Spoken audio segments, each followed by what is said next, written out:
Good morning students, let's start chapter 6 and I will take a quick revision, natural vegetation. So first of all, let's see this map and I will find here there are in India 5 types of vegetation is found. As you can find, the tropical evergreen forest, tropical deciduous, thorny and the desert forest, and the mountain forest, and the fifth one is the mangrove forest. We are going to see all these things. You can find this map actually as the color shows the different types of region. On the mountains you can see these are the mountainous forests are found on the mountains. Then there are the thorny forests are found here in the desert region and even in the Deccan Plateau, the plateau region. So here on the coastal area you can find here this shows about the tropical evergreen forest. So let's start quickly with the revision, because this is a revision. So first of all, the vegetation in India actually it is classified according to the two types. Now what are they? There are the two factors actually, two important factors which according to which the vegetation is classified. The first factor is the variation in the amount of rainfall, and second is the variation in the relief. Now on the variation of relief, the vegetation can be classified in tropical evergreen forest, the region which receives very heavy rainfall. Second is the deciduous monsoon forest, the region which receives a seasonal rainfall, especially in the monsoon season. And the desert and semi-desert region, and the thorny and scrub forest. These are the vegetation type which are found in the region which receives very less rainfall. Then based on the variation of relief, there are the two types of vegetation. First is the mountain forest or mixed forest found on the mountains especially, and the fifth one is the mangrove forest, which is also called tidal or littoral forest, which is found in the tidal region, in the delta of Brahmaputra and Ganga and Mahanadi. Let's start here the first vegetation. The first type of forest is a tropical evergreen forest, and these forests are also known as the rainforest, because here you will see the annual temperature which has been recorded is 25 degrees centigrade to 27 degrees centigrade, and rainfall you will find it is more than 200 centimeter rainfall is experienced by this region. Now usually if you find here the areas in which these forests are found are the Western Ghats, the western parts of Western Ghats. Then and now here the Western Ghat actually extends in the state of Maharashtra, Karnataka and Kerala.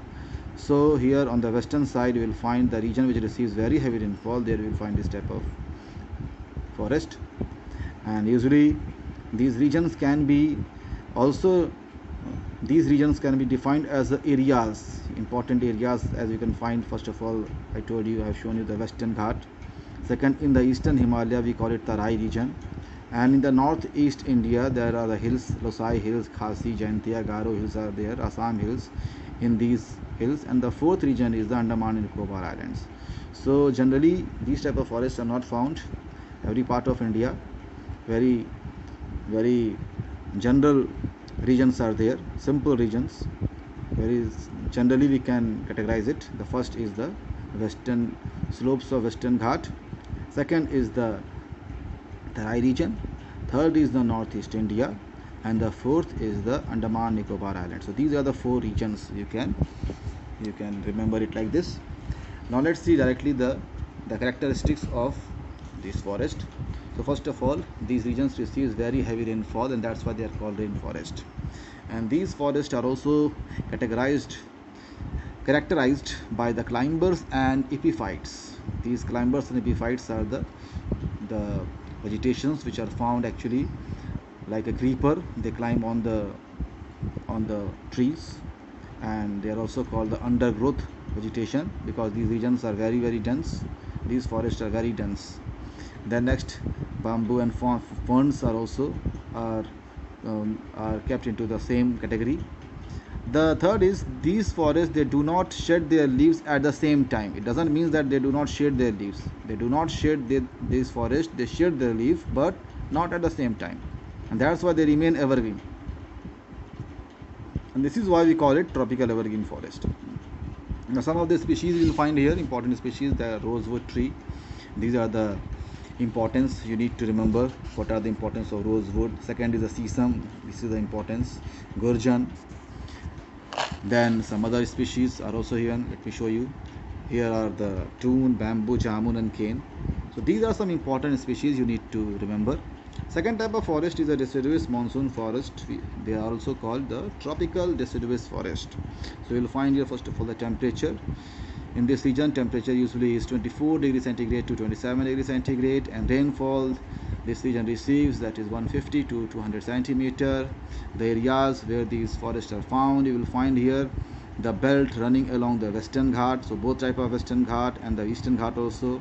And then these forests are also found on the second belt, which is found on the Shivalik range and Chota Nagpur plateau. So altogether, if you will find most part of India, you will find these type of forests are found. You will find here the states Bihar, UP, Odisha, MP, Manipur, Tripura, Mizoram, Assam, parts of Andaman Nicobar Island. You will find here the map also. You will find this region, actually it covers a very big region in India. So these type of forests are a very common type of vegetation found in our country. Now the characteristics, you will find these forests, they shed their leaves, and they shed at once for 6 and 8 weeks actually. During the springtime, they just shed their leaves, and that's why they are called deciduous forest. Well, the next is the sub water is not enough for these trees to retain their leaves, and that's why they shed their leaf. This question can be asked, why these forests they shed their leaf? So because these regions receives the seasonal rainfall, that's why during the dry season what happened, the moisture is not sufficient for this vegetation, and that's why they shed their leaf. Well, next is these forests, actually the trees, the woods, actually they are having a great importance economically. They are have a great importance, so they yield a very valuable timber. Now next is they occupy a large area in our country, and and these trees are found in the usually pure stand. Pure stand means usually in the big forest you will find 1 or 2 or 3 varieties of tree mostly. Now important species you will find here: teak, then the sal, sandalwood, and the simul, then myrobalan, and some others are also there. Many species are found here: palas, mahua, tendu, eucalyptus, and badam, amla, laurel, chicory, and there are so many. So these type of trees are found in this type of forest. The next is the desert and semi-desert vegetation.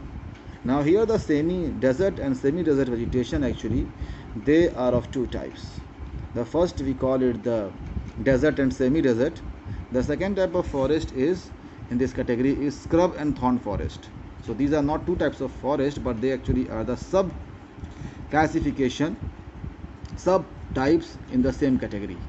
Now here the first category, if you will find here, temperature if you will see 25 to 27, rainfall is 25 centimeter, less than 25 centimeter, and these forests are found in the region of Kutch, Saurashtra, southwest Punjab, Rajasthan, and in the dry part of Deccan.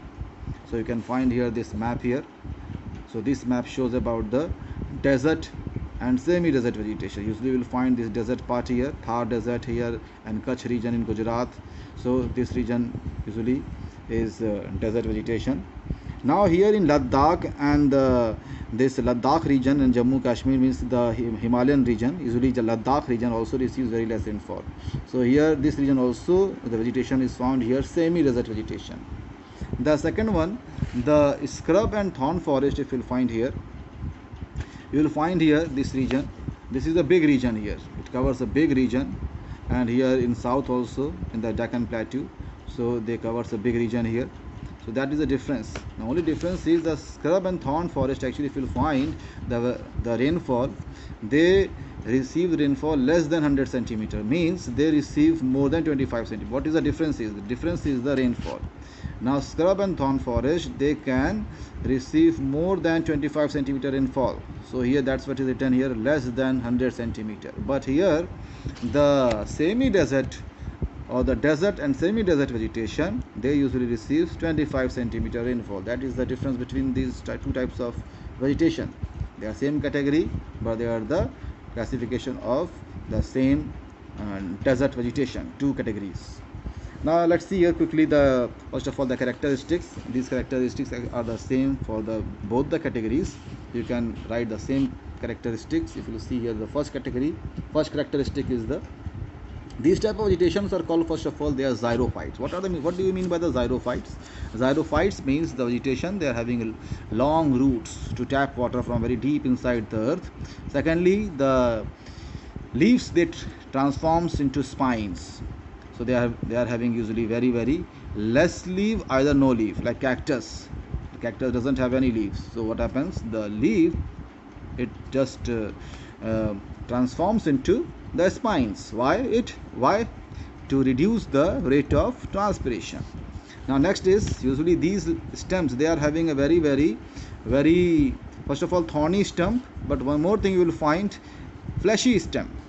Like example, the cactus is having a very fleshy stem to restore water, and long roots. So these are the characteristics. So you need to learn these three characteristics, and these characteristics you can write for both the vegetations. Now the scrub forest you will find here, they are found in the region of the Rajasthan, Western Haryana, Kutch, Western Punjab. Already I shown you. Characteristics, the same characteristics you can write here. And the trees, khair actually is the one tree used for timber and also provides the material for making dyes and tanning. Wild dates are also common in these regions. Now the next type of vegetation is the mountain forest, which is also called the mixed forest. Now this is based on the relief. So first of all, if you'll find here, the climate actually is less than 20 degrees centigrade. It means the cooler climate. But you will find the altitude, these type of vegetations are found at the height of 1500 meter to 3300 meter. It means they are found in the mountainous region. And here the rainfall, usually this region receives 150 to 250 centimeter, means a very good rainfall. So here you will find, especially now these type of forests, usually you will find in the region of, first of all, Himalayas, that is from Kashmir to Assam. Then in Nilgiris and Annamalai hills also you can find these type of vegetation. Characteristic of this vegetation is the mountain forest. They consist of the mixed deciduous and the coniferous forest. So both type of trees are found here, not only the deciduous but also coniferous trees. That's why they are also called the mixed forest. Now you will find the important species. If you find, there are so many names are given here. So look here, there are the spruce, cedar, eucalyptus. Then there are oaks, laurel, bamboo, poplars, birch, walnuts, elm, cinchona, cherpine, silver fir, deodar. So these are some common species. Now the next type, the last type of forest is the tidal, mangrove, or the littoral forest. These are the different names of the mangrove forest. So these are found in the tidal region, delta region, where usually the tides are very common. That's why they are called tidal forest. So you will see the temperature 26 to 29 degrees centigrade. Rainfall is how much? More than 200 centimeter. Now location, very easy, delta region. So let's see here the region. So you will find here, usually these type of forest usually is found in the delta region of Sundarban Delta. Sundarban Delta means the delta which are formed over the mouth of river Ganga and Brahmaputra, where they meet together. So this is the one of the biggest delta region in the world. Next, Mahanadi Delta, Godavari, Krishna, and Andaman Nicobar Islands, Mahanadi and Godavari, Krishna Delta also. So these are the areas. Now characteristic you will find here, some very important characteristic of these forests. These trees actually, they are having a breathing roots. Now these breathing roots are called pan metaphors. If you find it in this picture also, in this figure 6.10, there is one picture is shown. You can find here these from the ground. These you can see here, these are the roots coming out of the ground. Why? To absorb nitrogen from the atmosphere. So these are called the pan metaphors. So that's why they are called breathing roots or pan metaphor. They are the respiratory organs. So now why actually they are having these type of roots? So because these regions are the tidal region, these forests are found in the tidal region, and that's why, because most part of the year they are submerged in the water, and that's why it's very, very difficult for the root to just absorb nitrogen. That's why these roots, they came out of the ground and they absorbs nitrogen from the atmosphere. Some important species if you find here: Sundari tree. There is one type of tree which is very common in this forest, Sundarban, and they are called Sundari tree. Now next is the Gorjan and Hintel. So these are some important trees found in this forest. Now let's move to the preventive measures, because all of you know about the large area of forest in our country. They have been cut, and every year large area is being cut down, and that's why government has taken some preventive measures. So let's see which preventive measure. First of all, they are the very three most important measures have been taken by government. The first one is the Van Mahotsav program. Now since 1950 actually this program was started. Every year it is run by the government, and according to this actually every government organizations, they are supposed to plant a tree in the month of July and August. July and August means during the rainfall season, rainy season. During these 2 months actually every government organization, they need to plant the trees. So this whole program is called Van Mahotsav program. Second is the afforestation. What is the meaning of afforestation? Afforestation means this is a scheme actually which adopts this program, and in this program actually first of all the areas are chosen where the forests are not found. Example, in Rajasthan usually they are the areas where never the forests were found. So there actually some areas have been recognized, and the belt of trees were planted there. So the forest were raised here. So raising forest, very common language you can say that a forester means raising forest in the areas where the forest were not found. Next is the reforestation. Reforestation means there are many areas where the forest were burned or were cut down, so recognizing those areas and again raising the forest.